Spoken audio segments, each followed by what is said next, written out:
bestower of bounties and mercies, and we ask our Lord Most High to send copious and eternal blessings and salutations upon our beloved Prophet Sayyidina Muhammadin sallallahu alayhi wa sallam. And we recognize the class in which we attend. The land is Aboriginal land, and we pay our respects to their elders past and present. So he says, قال المؤلف رحمه الله رضي الله عنه وعنكم نفعنا به وبكم وعليك بالتواضع فإنه من أخلاق المؤمنين وإياك بالتكبر فإن الله لا يحب المتكبرين ومن التواضع ومن تواضع رفعه الله ومن تكبر وضعه الله قال رسول الله صلى الله عليه وعلى آله وصحبه وسلم لا يدخل الجنة من كان في قلبه مثقال ذرة من كبر وقال عليه الصلاة والسلام الكبر بطر الحق يعني رده وغمط الناس يعني احتقارهم. So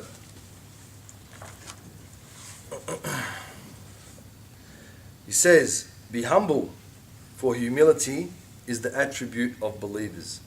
Be aware of pride, for a God does not like the proud. Those who humble themselves are raised up by God, and those who are proud are abased by Him, subhanahu wa ta'ala. The Prophet, may the peace and blessings of Allah be upon him, has said, the man in whose heart is an atom's weight of pride will not enter the garden. And pride is to deny the truth and despise other people. It says, وَمَنْ نَظَرَ إِلَى نَفْسِهِ بِعَيْنِ التَّعْظِيمِ وَإِلَى غَيْرِهِ بِعَيْنِ الْإِسْتِصْغَارِ فَهُوَ مِنَ الْمُتَكَبِّرِينَ. It says, and the man who looks at himself with admiration and at others with disdain is proud. And then he talks about the signs.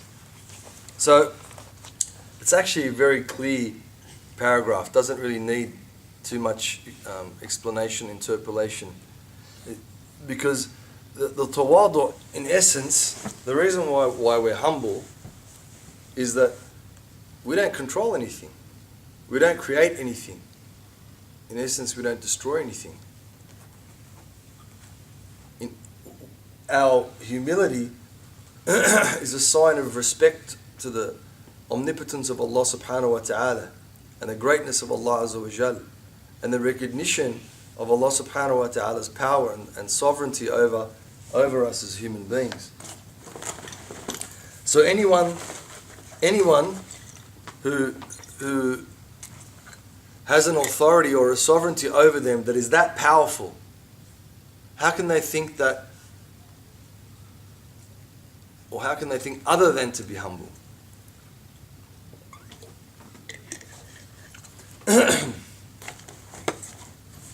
How could one compare oneself to that power? How can one compare oneself to that might? How can one compare oneself to that generosity of Allah subhanahu wa ta'ala? How can one? And to the divine decree of Allah azza wa jal. How can one put oneself on any pedestal or any comparison or any similitude to Allah azza wa jal? So of course the believer has to be humble. Further than that believer is ma'mur, in other words, ordered. Allah azza wa jal decrees things, and the servant, the Muslim in that sense, the human being, has to obey the laws of Allah, has to obey what Allah azza wa jal wants that person to do. And they obey or they don't. Allah azza wa jal sends things to make things difficult for human beings sometimes. In other words, the vicissitudes of life and the changing aspects of one's life. It might rain, there might be a hurricane, there might be a tsunami, an earthquake, an illness, a death. A person Allah Azza wa Jalla is qahar. He forces all of his creation, subhanahu wa ta'ala, to do what Allah Azza wa Jalla, and to react to what Allah Azza wa Jalla does. And so Sayyidina Musa alayhi salam, he asked Allah subhanahu wa ta'ala one time, said, what if all the creations, what if they all went against you, Ya Allah? Huh? What if all the creations went against you? Allah Azza wa Jalla said, no, that can't happen. It's impossible. Allah's got power over all things. And then again, Sayyidina Musa alayhi salam, he asked Allah Azza wa Jalla, what would happen? Ya Allah, if all the creation went against you? And Allah Azza wa Jalla said, no, it's not going to happen. It can't happen. Allah knows subhanahu wa ta'ala His power. Allah Azza wa Jal knows what He can do and what the limitations are of His creations. And Musa alayhi salam asked Him again. Then Allah subhanahu wa ta'ala said that I would release one creature, and it would swallow all of creation, it would eat all of creation in one morsel, one mouthful. Not even a mouthful, a piece. And then Musa alayhi salam freaked out. What? Where is this creation? Where is this creation?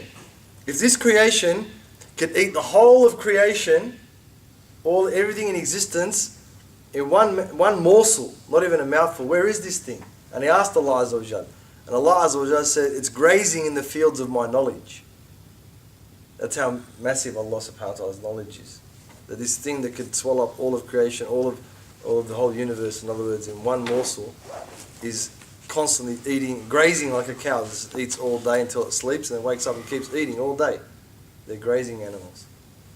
And that's what this creation is doing. So how can an individual that knows this, how can they become haughty or arrogant or vain or proud? And that's why that is the essence of the believer. That's the essence of the state of the believer, is humility and inkisar, which means to be, I suppose, cognizant, understanding of the greatness of Allah subhanahu wa ta'ala, to the point where one doesn't even rely on their own power. One doesn't even rely on their own thoughts. One doesn't even rely on their own capacity, but they rely solely on Allah Azza wa Jal. And that's the door, al-munkasarati qulubuhum, who's the people whose hearts are broken in that way, that they don't have any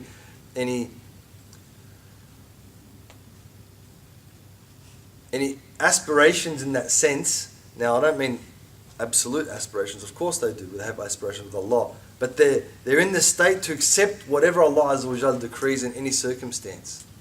And there's no i'tirad, there's no rejection of what Allah Azza wa Jal sends in their hearts at all.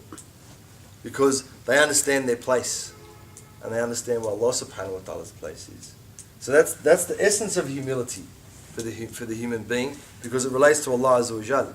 And then when it relates to the creations of Allah Azza wa Jal, who are we to judge anybody? We judge people when they deal with us. So if someone's going to deal with us as a dealing, we judge whether the dealing is good, whether they're going to be honest, whether they're going to be truthful, whether they're going to abide by the word they've given us. In that way, it's fine. Or we want to get married, we want to be friends with somebody. We have to judge that individual according to their actions, not judge them as a person, if they're a good person, whatever it might be, but judge whether they're suitable and compatible for the relationship we're entering into, whatever type of relationship that might be. But in essence, we don't judge people. So if we see someone doing something, Muslim in particular, then we don't judge, oh, that person's like this person's like that. And what's become commonplace these days is if a person makes a mistake and they're a righteous or a religious person outwardly, that's it, they write them off straight away. He's a human being, or she's a human being. Of course people make mistakes. But what's the state of the believer in terms of humility? The state of the believer, even with the non-believer or the disbeliever, is that if Allah Azza wa Jal, this is the state that the believer should be in, that if Allah subhanahu wa ta'ala made that person Muslim tomorrow, then that person would be saved inshaAllah, and their deeds might be better than my deeds, and they might have the highest of the levels of Jannah. And yet, even though I'm Muslim, tomorrow Allah could take away the blessing of Iman, and when I could end up in eternal chastisement when That's the eye of rahmah. That's the eye of empathy. That's the eye of sympathy. That's the eye that every single, that eye and the eye of the heart both. That's the eye that every single believer needs to have. That's the state that needs to overcome every single believer. And if it doesn't, we get judged doubly. It's not, they won't just say, oh, he's a bad person or she's a bad person. They'll say, he's a bad Muslim or Islam is bad. Subhanahu wa ta'ala. So it's doubly difficult in that regard. Yet the reward is magnified by Allah Azza wa Jal as well. Because when we do, inshallah Azza wa Jal, positive things, we get the reward. And if others are affected by the positive actions that we do, and inshallah they change because of that, Allah is the one who makes the change, but that's the catalyst for them to change, then we're al-ajr mudaf, the rewards are exponentially increased. And Allah does not like the proud. Allah doesn't like them because whose rank is that? At-takabbur. Yeah, it is. He became mutakabbir, yeah. But at-takabbur in its essence, who does it belong to? Allah subhanahu wa ta'ala. Allah subhanahu wa ta'ala. He's the one who has the right to be. It's proud in that sense. Not arrogance, that's not attributed to Allah. Of course He does. He's creator and controller and maintainer of all things in existence. Subhanahu wa ta'ala. There's no one to compare, to compete. There's no partner. There's no similitude. There's no likeness to Him, subhanahu wa ta'ala. And there's a hadith, it's rida'i, it's the cloak of Allah subhanahu wa ta'ala. So how can Allah like anyone who challenges Him in that domain? Or her, as the case might be. Those who humble themselves are raised by Allah, and those who are proud are abased by Him subhanahu wa ta'ala. And that's a long established tradition amongst the scholars. Anyone who, and the best example of that is Nimrod is called in English. He was at the time of Sayyidina Ibrahim alayhi salam, and he wouldn't walk on the ground, he would walk on people. he was just on a different sort of level when I was a level of craziness in that regard. And anyone who had to come into his court, they had to crawl on their stomachs. They weren't allowed to walk, they had to actually slide on their stomachs to go into his court. And then Allah Azza wa Jal abased him. What did He do? He sent a mosquito. And the mosquito flew into his nose, up into his brain, a little bug. And then what happened was, the only way he could get relief when he used to buzz, he used to drive him crazy, is someone had to hit him on the head with their shoes. So in the end, when people came to greet him, they would take off their shoes and hit him on the head, and he'd feel relaxed, because that's the bug. It's a true story. Allah Azza wa Jal abased him. Allah Azza wa Jal disgraced him, in other words. Allah Azza wa Jal, when decreased him, because he put himself in a position over and above who he was. And the one, man tawada'a lillah, rafa'ahu Allah. Whoever becomes humble on the side of Allah subhanahu wa ta'ala, and humble for Allah Azza wa Jal, Allah Azza wa Jal elevates that person. And there's no greater example than the Prophet of Allah in everything that he did. One time, the Prophet of Allah, he had some issues with his wives, so he went and he left, and then he just stayed in someone else's place, and he was sleeping, and Sayyidina Umar came to see him, and he didn't let him in. He was really upset, alayhi salatu wasalam. And then he kept on asking, came back, kept on asking, and let him in. And then when the Prophet of Allah sat up, he had a mark on his side, an imprint from the thatched bed that he was sleeping in. It was thatched with palm leaves, and he had an imprint. And Sayyidina Umar got upset. He said, Rasulullah, why are you living like this? Why are you doing this? And the kings of the Caesars and the kings of Persia, they sleep on big mattresses and all these things. And he said to Sayyidina Umar, are we going to die? He said, yeah. He said, what's the use? Let them live in this life, and we'll live in the life hereafter. And the Prophet of Allah was elevated by Allah Azza wa Jalla. There's no one has a higher rank. It's the most popular name in the world. It's actually the 10th most popular name in Australia, and they say in a couple of years it'll be the most popular name. There's so many people naming their children Muhammad. It's 1500 years nearly, and we still talk about him, and we still love him, and we still want to emulate him and be like him, alayhi salatu wassalam. And the hadith said, the man who has an atom's weight of pride will not enter Jannah. There's another hadith, they won't even smell Jannah from 500 years away. 500 light years, that is. Because it's unacceptable to Allah. How can Allah Azza wa Jal allow a person to enter into that realm of purity, that realm of acceptance from Allah Azza wa Jal, if that person is challenging Allah Azza wa Jal, even to an atom's weight? And it's not an easy thing to do. It's not an easy thing to do. Just to not be that way. Pride is and this is the definition of pride. To deny the truth when it's told to a person, and to look down, istihqar, to despise other people. So that's what happens in arguments. When people start arguing, and they can't accept the other person's point, and they just reject the truth. And it happens if you talk to someone about Islam, which is a good example, and they don't accept it. Afwan, takabburan. That's what happened to Shaitan. Allah subhanahu wa ta'ala said, Isjudu li Adam. Make prostration to Sayyidina Adam, and he refused to. Takabbar. And that's the cornerstone or the headstone of all sin. And the other aspect of it is to think that you're better than someone else, anybody else. To think, and we told the story many times.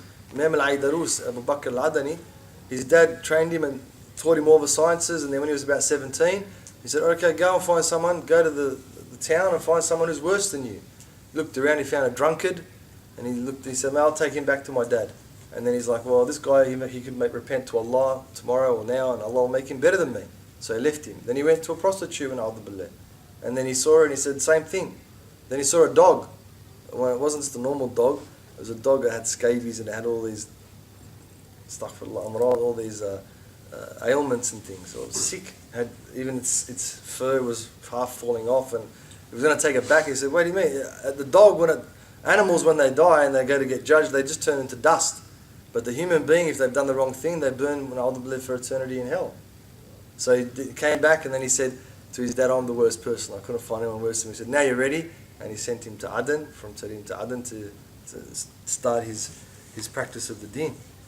So if we think we're better than anybody, even if we don't want to have if we are looking for someone compatibility wise, or we're looking to do business with someone, just because we don't want to do business with them doesn't mean that we're better than them. Doesn't mean that we think we're better than them. We're the servants of humankind in that regard as Muslims. It's our job within our actions to firstly obey Allah Azza wa Jal, and secondly in our actions to guide others to the right path. And without serving humanity, without serving mankind, without serving the community, it's not going to happen. If we want to be on a level of come kiss my hand, and whatever, kiss the ring and all that stuff, it's not going to work. We can't think we're better than, and certainly we cannot think we're better than people because we've got La ilaha illallah Muhammad Rasulullah. That was the mistake of Bani Israel. That was their mistake. They said, we're the chosen people, we don't care. And when the Christians, same thing happened to them. Same thing. It got changed with Constantine and all these different things that went along. And they said, oh, don't worry, Jesus died for our sins, we'll do whatever we want now. We're guaranteed. As long as we love Jesus and we believe in Jesus, and there's a lot of different sects, but some of them that's what they say, then we're guaranteed to be accepted.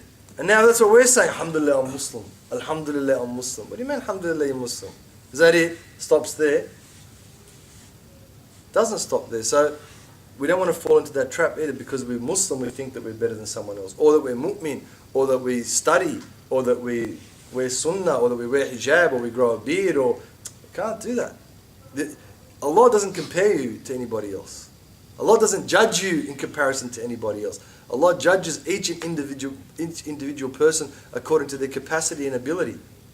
And so the real struggle is against oneself, to be better than we were yesterday, and inshallah to intend to be better than we are tomorrow than today. Bi-idhnillah azza wa jal. And then he goes on, he says, the man who looks at himself with admiration and others with disdain is proud. So that's one of the signs of it. Look down on people. Oh, I'm better, I'm more educated, I've got a better job, my husband's richer, my wife's better looking, whatever the case might be. He says, وَلِلْمُطْوَاضِعِينَ وَالْمُسْتَكْبِرِينَ أَمَارَاتٍ تُمَيِّزْ بَعْضُهُمْ عَنْ بَعْضٍ لِيُمَيِّزَ اللَّهَ الْخَبِيثَ مِنَ الطَّيِّبِ.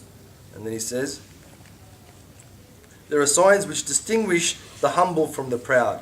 And then the verse of the Qur'an, that God may separate the vile from the good. And then he's going to talk about them now.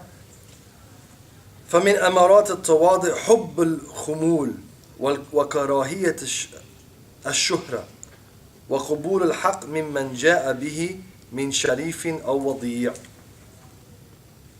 Signs of humility include a liking for obscurity, a dislike of fame, to accept truth whether it be from a man of high or low birth.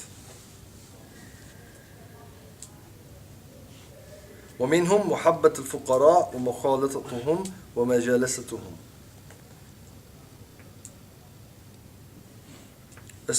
To love the poor, associate with them and keep their company. He goes, ومنها كمال القيام بحقوق الإخوان حسب الإمكان مع شكر من قام منهم بحقه وعذر من قصر. To fulfill the rights people have upon you as completely as you can. Thank those of them who fulfill their duties towards you or to you, and excuse those who are remiss. So these are some of the signs. These are some of the signs that reflect the person who is either humble or arrogant, proud. A liking for it not to be known, obscurity. We all know on our Facebook page, if we did put something up there and we don't get that many likes or that many comments, we feel bad about ourselves. Or some people, their goal in life is to be famous. Some people don't do anything. These reality TV stars, that's it, they're famous. That's all there is to it. So the humble person knows that in the end the power is from Allah, and Allah can do all things. They don't get defined by who they are in the role they undertake. So if they're a Muslim, they're not just defined by that. Because Islam, the epitome of Islam is to embody one's humanity. Rahmatan lil alameen. It's a universal aspect of being a human being, and one to reach the utmost echelons of being a human being, then the highest and the best characteristics of being a human being. And a dislike of fame. They don't like to be famous. They don't like people to recognize them, who they are, what they're about, all these types of things. To accept truth, whether it be from a man of low or high birth or status. So that's the Arabs are really worried about who told them what. And so if you came from a particular tribe, you could basically say what you wanted. If you came from another tribe, you can't say anything, and it's the truth. And some of that still continues with Arabs these days. Okay, so doesn't matter who tells you the truth. Accept it. Muslim, non-Muslim, enemy, whoever it might be. The truth is said to you, you accept it. To love the poor, to associate with them and keep their company. That means the people, unfortunately, the homeless people and these types of people.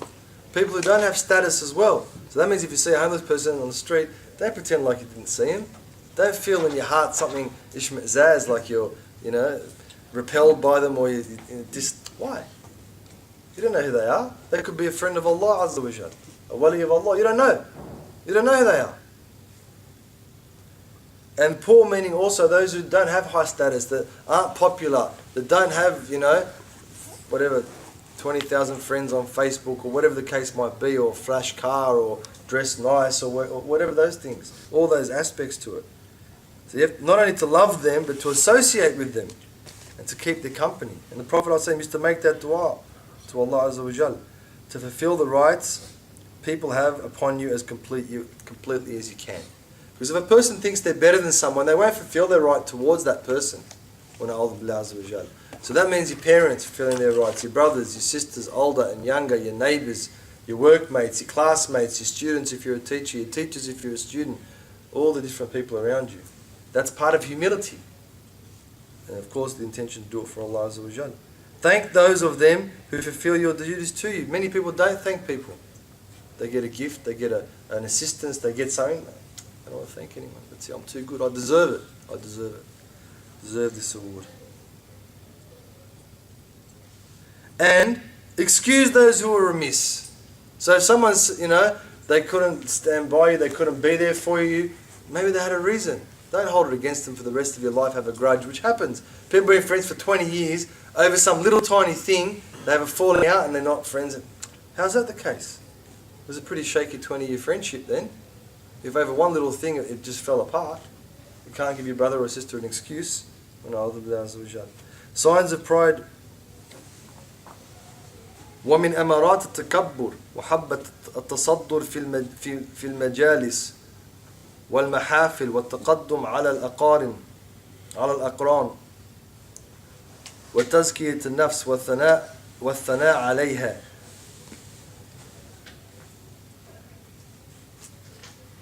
والتشدق في الكلام والتبجح بالآباء والاختيال والتبختر في المشي وترك الوفاء بحقوق الإخوان مع مطالبتهم بالحقوق. Signs of pride include a liking for sitting in the positions of most dignity when in company or in a public gathering, praising oneself, speaking in a pompous manner, openly displaying haughtiness and arrogance, strutting, neglecting the rights your brothers have upon you, while you at the same time are demanding the rights you have upon them. While at the same time demanding the rights you have upon them. So when Allah subhanahu wa ta'ala, basically it's a description of our society in a lot of ways, and what it's come to. Like, we think we're down to earth. We've said it before, obviously we are down to earth, but what we do, we have the tall poppy syndrome. We want to bring everybody down to earth. Yahi, you're down to earth, good on ya. Someone's not down to earth. Why do you want to chop them down to size? And that's arrogance. That's arrogance. Even though we think it's not, fun, jokes, this, that, what happened to this guy, he should have gone here and he should have done this, and what do you mean? It's not funny. It's not funny. If we think it's funny and we laugh at it, but in reality it's not. In reality it's arrogance. And we think it's not arrogance, why? Because we think we're down to earth. That's how we are. We like it, I'm like that, you like that. Grew up in this society, generally you're like that. Why not? Why not praise someone? Why not give someone their credit? Why not give someone, back in the days, Aussie males would never hug. We like shake from a distance and strong handshake, Still, it's a good thing, no problem. But they would never say, I love you. Today I watched saw an interview, and then one man, Aussie bloke, said about another Aussie, I love the guy. And I really mean it. Well, no one said you didn't, because they're not used to saying it. They're not used to hearing it. Hugging, when did that only just happened because, I think the Muslims and the African Americans started doing it, so it's become a bit more acceptable. That never used to happen in culture. Praising someone, talking good about. If an Aussie wanted to praise someone, they'd be like, good on, what did he just say? No one knows. That's how it was. And that's how it is in a lot of ways. So, yeah, it's good in some ways, but that's not the reality. The reality is that we bring everyone down. Why are we a society that brings everyone down? Go to America. They lift everybody up. That's not good either, to always lift everybody up, because not everyone deserves to be that way. But the Prophet said, "Anzil an-nas fi manazilihim." Put people according to how they are, in their place according to how they are. So it's not just, no one's got status, which is Australia. And it's not like somewhere else where, Lebanon, example, Arab countries, everyone's got status. This in Pakistan is the same. It's not that everyone's got status, and it's not that no one's got status. Some people have, and some people don't. It's okay if you don't, but doesn't mean you're less of a person than someone that doesn't have it. But unfortunately, that's not how it's taken. You've got to be an engineer, doctor, lawyer, surgeon, something like that to get respect in some societies. You have to be, that's it. Or some society, if you don't drive a particular type of car, if you don't wear a particular type of clothes, if you don't have a particular type of phone, people look down on you in al-Haddad. So that's the reality. And that's our society. Worldwide, capitalistic, materialistic. If you don't have material things, you don't dress in a particular way, people are not going to respect you. No matter who you are, no matter what state your heart is, no matter how near you are to Allah Azza wa Jal. And Arabs are the worst. One time when I was at the Canberra at the mosque, one of the Shaykh came. He's a big Shaykh, mashallah. He wasn't an Arab, but he spoke Arabic. And then he just was wearing, open shirt, a collar, and pants, that's it. And then he was going to do the khutbah, then this other Shaykh got him on the side and said, look, if you go give up on the minbar and give that khutbah, no one's going to listen to you. And he goes, what do you mean? He goes, that's Arab culture. Arab culture, if he doesn't wear if you've seen the Lebanese amama from the mashayikh, they're this big. No, I'm not joking, I'm not exaggerating. This big, the amama. It's like that, and the bigger the amama, we're saying it for a reason. But then you go to Turkey. You see a guy, he looks like he's an average guy, polo shirt and pants, and the guy's, mashallah, finished like Muwaffaqat, which is one of the really heavy duty books, in Maqasid al-Sharia, the foundations of Islamic jurisprudence. And the guy speaks fluent Arabic. Or another guy we met, every year he gives $1 million fi sabilillah, every single year. And it seems normal, you wouldn't even know who he is. And one guy is the grandson of the Khalifa, the great grandson of the Khalifa, and of the last Khalifa, Abdul Hamid. And it's normal. Another guy we met is worth $4 or $5 billion in turn. Why go? Comes up to his full normal, just. Well, they don't have that. They don't have that in their culture. But us, we have it. So it has to be there, but to an extent. And if we're because, and this is what he talks about now, he says, liking for sitting in the positions of most dignity. One time we went, and there's one of we went to a gathering, it was non-Muslims invited us, all the sheikhs and stuff, and one particular sheikh who was a very senior standing, he wanted to leave, and we go, what's the matter? He goes, well, they didn't put me in the first table. Oh, all right, whatever. What do you want me to do for you? You can't sit in the first table. So that's a sign of pride. Or people address you as so-and-so, you've been to Hajj someone. What if they don't call you Hajj someone? Or Shaykh, or Ustad, or whatever the case might be. Or you don't call you that, you get something in your heart, feel bad. Oh, why didn't that? That's a sign of pride. Praising oneself. So those people that are just talking about themselves, the whole, I went, I did, I said, then he said, then I said. And it's the same on Facebook. I find it weird when people put their accomplishments on Facebook. I got this award and I was nominated for. Okay, LinkedIn may be a different story because it's about your profession. It's not someone comes to you, you're a carpenter. They say, look, I want a house, I want it like this, I want it like that. They say, can you do it? You say, yes, inshallah. That's not pride because it's a contract. Or they want to teach you how to drive. Can you teach me how to drive? Yeah, inshallah, I can. But when it's like, then I want to, when it's got nothing to do with trade, and it's just sitting there, I built this house, no one else in the whole country could build it, whatever. I lifted all these weights, no one else could lift them. I sold all this stock, no one else could. It's bragging, in other words. It's the bragging. Not to say that you can do it. Someone comes, imagine if you're the carpenter and then they say, can you build the house? You're like, oh, well, inshallah, maybe inshallah. I was going to get you to do the job. Then I say, yeah, I'll find someone who's a bit more confident than you, who's more confident in their skills. So when it comes to trade, there's no aid. So if you go to someone's office, they got all the certificates up on the wall, that's one thing. But if they got it all on the wall, it's not called that anymore, is it? Facebook wall? It used to be. Did it used to be called that?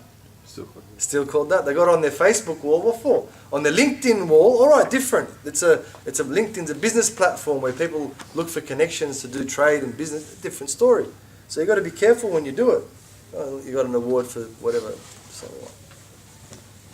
You went to the ceremony. They took a photo. Or the letters after names. Arabs love that as well. Like if you have your name and whatever you've achieved, letters and letters and letters, and there's some solicitors that love it on their cards. This, that.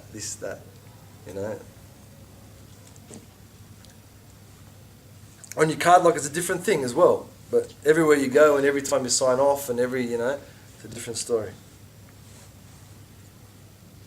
Speaking in a pompous manner. And so that, I don't know if you've heard them, but there's plenty of them out there. They do translations and things. You think they're from Westminster in England. They're Australian, born and raised in Australia, and the way they speak, it's pompous. It's haughty in that sense. It's not. It's the accent they use. So it's not only the flowery language, but it's the accent that one uses and the way they speak about. Or some people. The Mashiach warned us about this when we were students, because some of the Mashiach, they're close with Allah and they only speak when they got that connection, and so they're really slow in their speech. They're really precise in their speech. They're exactly what they want to say, they say. And they warned us, the Mashiach. They said, don't be like those guys. They're separate. They're a different thing. When you hear people like Habib Kavim talking, he's just all over the place, mashallah. And others, they're really, really precise. So don't emulate them in those qualities that you don't naturally have. If you naturally speak like that, that's a different thing. But if you don't, and then that's when one becomes pompous. When one's emulating someone who's not of the status that they're at. That's not the only way, but that's for the people of the Deen journey. Openly displaying haughtiness and ignorance and arrogance. All these types of things. Waving people away. Clicking. Hey! Hey! Who's hey? And when we were kids and we said that, they said, hey is what horses eat. That's what they used to tell us, the teachers at school and stuff. So these type of actions about arrogance, these actions that one is superior, that others are in, even the way one talks. So in the English language, the difference between the word can you get this for me, or could you get this for me? There's a big difference between the two. Can is like an order, where could is a request. So the way that one speaks also is reflective of one's state. Strutting. So that's a tabakhtur. A tabakhtur is walking with pride, head up, whatever the case might be. Or, someone's got a particular article of clothing and they're just flipping it around the whole time and doing whatever they're doing with it. Neglecting the rights of the rights your brothers have upon you, while at the same time demanding the rights you have upon them. So what that means basically is, don't you know who I am? I'm somebody. You have to do what you're supposed to do for me, and if I do what I'm supposed to do, otherwise I will or I will not. Maybe it's up to you. It's up to you, it's up to me. Maybe I won't do it. But always expecting everybody else. And if they don't do it, explosion time, yelling, carrying on, swearing, cursing, sometimes even kufr when people say statements of kufr when subhanahu wa ta'ala. So these are the types of things that we find are common when and we find that in our society, in our community, we find they're easy to fall into because the groups that we associate with, those groups will be reflective of those types of qualities a lot of the time. And so without us even realizing, because we want to fit in, everyone wants to fit in every group they go into. That's normal, otherwise you won't go into that group. And then what happens slowly, we start to absorb the qualities of the people and the actions of the people in that group without even realizing it. That's why they say that to be around and to associate with the pious and the righteous people is good, because most of the time, the real righteous people, they don't exhibit those qualities. They don't have those qualities. So we will become more humble, inshallah, rather than more haughty. So that's the end of the chapter, mashallah. So any questions about any of those things or anything else? No. I think you kind of just touched on it, but just in regards to, we were saying before, respectful Muslims, especially people of merit, does that kind of conflict with what we were just talking about in terms of signs of pride? So if we're encouraged to treat people in a certain way, so raise them up, does that add to the proud sign? Well, if the person, so one is about us, so we shouldn't exhibit those signs, we shouldn't do those things, and one is about the way we treat others. Of course, we should treat others with respect, whoever they are. If they, we need to be careful. If we can determine and distinguish when someone, if we treat them in a particular way, they become proud and arrogant, then we should try and avoid that and just treat them normally. But if they don't, they're deserving of that, then that's their right upon us. Like Ali said, Man allamni haraf kuntu abdan lahu, along those lines. He said, whoever teaches me one letter, then I'm a slave to him. And so one time we were at a gathering, and one of my teachers, when we were young, we went to Arabic school, we were really young, and he taught us up to Surah Al-Takwir. And we memorized all those when we were young, alhamdulillah. And then I saw him at a massive gathering, and I left everyone, I went up to him, and everyone's going, why'd you go up to him? He's my teacher. Doesn't matter if he's on deen or he's not on deen or whatever, taught me. So, I'm sure he enjoyed it because it was that kind of an occasion, but he didn't act outwardly arrogant that I could pick up on. So I've got to maintain that. That's adib, that's the etiquette. And inshallah azza wa jal, that will keep me humble as well, because, we all think we're something that maybe we are or we're not. And when we see people of, inshallah, higher status with Allah, then that keeps us humble. That keeps us down. But see, because we're Australians, we don't have that. And so it's crept into our deen. So what's our deen? Oh, the Sayyid. He's just, the Sayyid, in other words, the descendant of the Prophet. Don't worry, they're not normal people. Who said they're normal people? They have the same DNA, or the DNA of the Prophet of Allah in them. What are you on about? How are they normal? What's normal about that? That's completely extraordinary. And because that we love the Prophet of Allah, we respect them more. Who said that? He said it's a hadith. Alaykum bi kitabillah wa itrati, says alayhi salatu. Follow the book of Allah subhanahu wa ta'ala and my progeny. And actually that hadith is stronger than alaykum bi kitabillah wa sunnati. But not any of them, educated ones in that. So as an example, but we don't like to. Why? We don't like to respect them. Why? Because they're better. Now all of a sudden I think it's not about being better. It's not that one is better than the other. It's one has a deserved respect in terms of etiquette, the way we treat that person. It's like if you're a guest in somebody's house, you don't rock up there and put your feet up on the couch. There's etiquette there. Whether you're better or not doesn't make a difference. That's the etiquette that goes along with being a guest. And same thing, if you're hosting someone and you want them to sit there and they want to sit there and they insist, Well, you're not going to make them sit where you want. They're a guest. You let them sit where they want to sit, as long as there's no danger or whatever to that person. So there's etiquettes that go around, and this is part of those etiquettes that relate to us in spiritual sense, and relate to us knowing our place. That's really the key. Know your place. One thing that I saw when I studied in Tarim, there would be a mawlid, or there'd be a gathering, a recitation of the seerah, the life of the Prophet of Allah, and the biography. That's what they call mawlid. That's the colloquial term for the recitation of the biography of the Prophet of Allah. That's all it is. So I'll be surprised. There'll be 100 of the local mashayikh coming in, and everyone knew exactly where his spot was. Every single one of them. No one would ever move for anyone else. They're like the guy who was lesser on the scale would sit right up on the other side.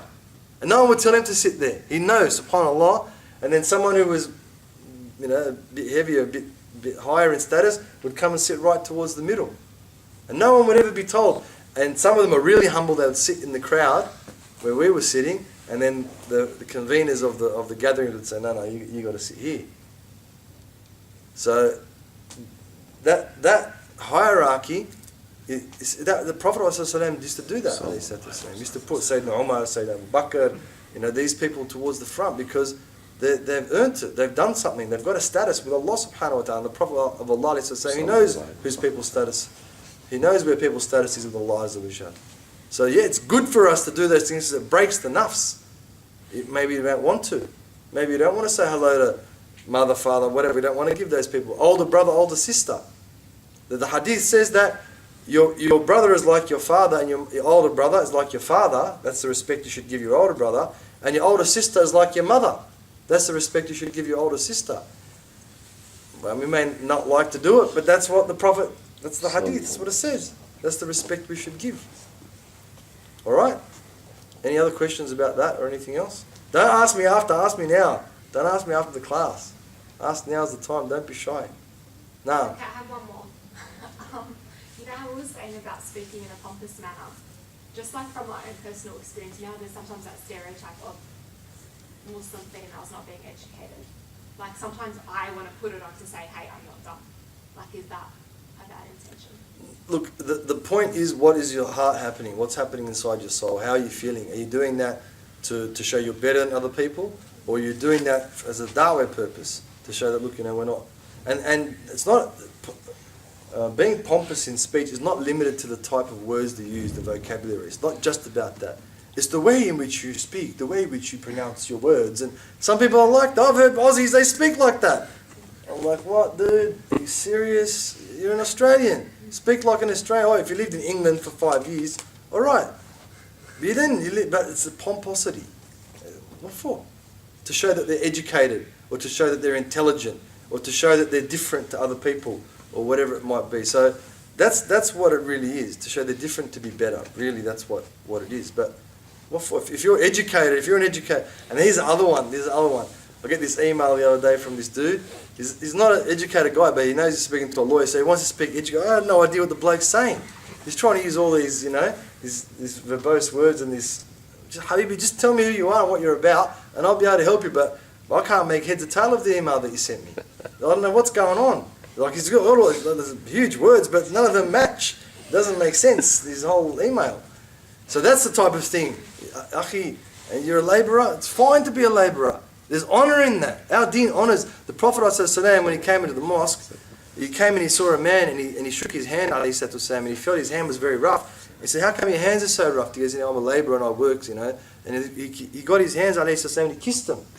He said, the Prophet of Allah ﷺ kissed that man's hands. He said, Allah loves hands like that because he's not begging, he's out working. It doesn't matter if you're a labourer, but be a labourer. Don't try and be an associate professor. You're a labourer, right? And if you're a professor, don't get in there and swear and all these types of things. Sometimes to fit in, you got to change the way you speak to people. That's a different thing, though, if you're doing it for the right intention. But it's that changing it to be better, changing it to show that I'm better, that I'm different, that I differentiate myself from the common people because I'm not common. That's the type of thing that it really alludes to. Any other questions about this or anything else? No. Does arrogance count as a sin? Yeah. One sin or 10 sins? It's a massive arrogance. once it goes into the heart, when it's challenging Allah. It's when one of the probably the worst thing that a person can have. It's probably the worst. Even if it's an atom's weight, as the hadith said, it's bad news. And so the reason why the Imam gave us the signs is because it happens to us. It happens to us all the time. Someone says something to us that we feel is disrespectful, and our face might go red, or the vein in the head might get big, or whatever the case might be. We get upset. So those signs are there for us to know when they occur, so that we can catch ourselves, inshallah, and make istighfar, seek Allah subhanahu wa ta'ala's forgiveness, and make tawbah, repent to Allah. Ya Allah, I just thought like that, but I know I'm not supposed to be that way. Ya Allah, forgive me for my weakness, so the character can be, inshallah azza wa jal, strengthened and closer to the prophetic character. Any other questions? So you said like to fit in, you're allowed to talk in a certain way. What's that allowed way? So if you're with a bunch of sports people, you know, and you used to, whatever you met, I don't know, Mike Tyson or something one day, you talk about that. So otherwise, if you talk about computers, they'll be like, man, what's this guy on about? We can't get along with this guy. You know, so it's that kind of a thing. So if you have to, you know, change the way you speak a little bit for people to understand what you're saying, like you're not going to go to a kindergarten class and teach, you know, whatever, quantum physics or whatever. It's just not going to work if you're a teacher. And same thing, you won't go to a postgraduate class, you know, like a class of higher master's degree level of class, and talk about A, B, C, the alphabet. It's not how you do it. So, you know, to match it up a little bit. Sometimes you have to do that, but as long as it's not for the intention to be. And look, some people, which is just sickness, they think they're better by being worse. They think they're better. The more trouble they do, the more people they hit, the more they swear, or they make kufr. When they think they're better. Well, this guy makes kufr. He says what he's trying to say to people. I don't care even about Allah. Astaghfirullah. I'll make kufr. I don't even care. So that's what goes on as well. People go down when Allah, and they think they're better. Unfortunately, and which is, I suppose, another illness of delusion, tied in with that self-delusion, tied in with takabbur, with arrogance and